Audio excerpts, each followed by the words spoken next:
Les acouphènes, qu'est-ce que c'est?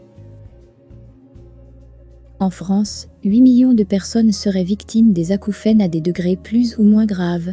Source, amli.fr. Les acouphènes sont des bruits que l'on entend dans une oreille, ou les deux, ou dans sa tête, sans qu'ils aient été émis par une source extérieure.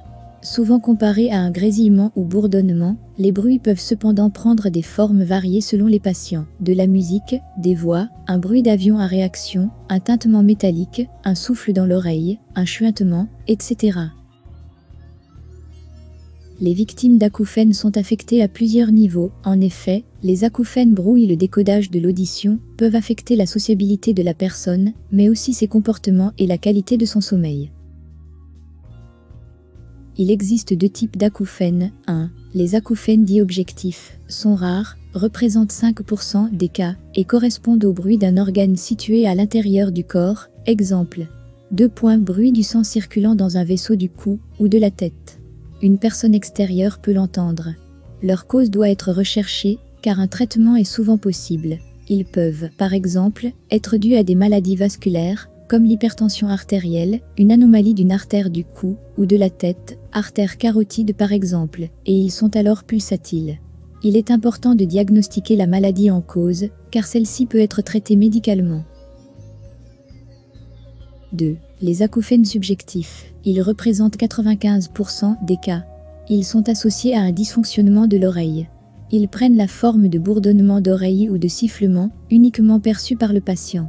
Les acouphènes subjectifs sont souvent dus à des traumatismes acoustiques répétés, dus par exemple à l'écoute de musique à très fort volume. Une baisse normale de l'audition liée au vieillissement de l'oreille, ou presbyacousie. Ce phénomène est fréquemment associé à la présence d'acouphènes chez les personnes à partir de 50 ans. Des chocs émotionnels, ou des mémoires toxiques. Les acouphènes subjectifs peuvent aussi être causés par une pathologie qui concerne le système auditif.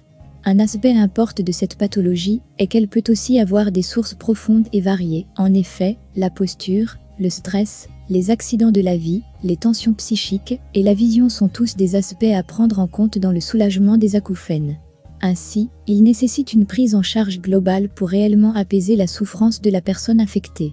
Toute personne exposée à des nuisances sonores constantes pendant des années, en raison de son travail ou de ses loisirs, présente un risque élevé de développer un acouphène chronique.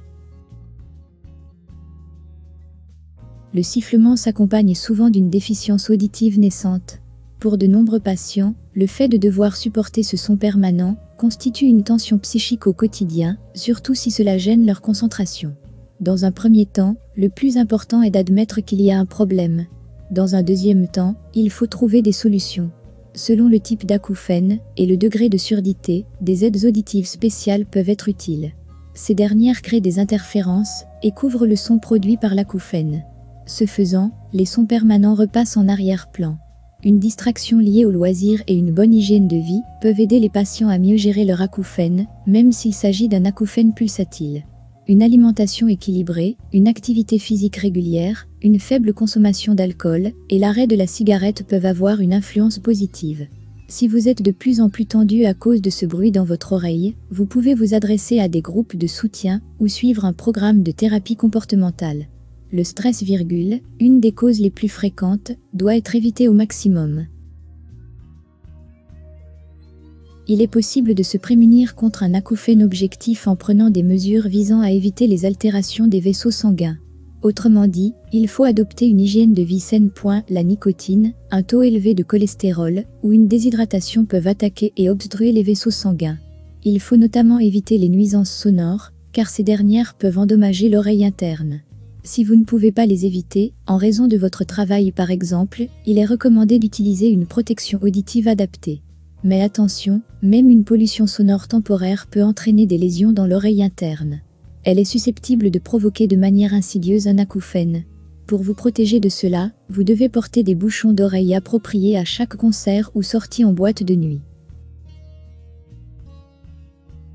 Généralement, quand on a un acouphène, les précautions suivantes doivent être respectées. Éviter l'exposition au son fort professionnel ou de loisirs en portant des protections, bouchons, casques, quand cela est nécessaire. Éviter le silence en privilégiant l'écoute d'un bruit de fond à faible intensité, cela facilite l'habituation. Ne pas s'isoler, veiller à entretenir une bonne intégration sociale. Ne pas hésiter à contacter des associations spécialisées dans le domaine et participer aux groupes de parole ou ateliers thérapeutiques.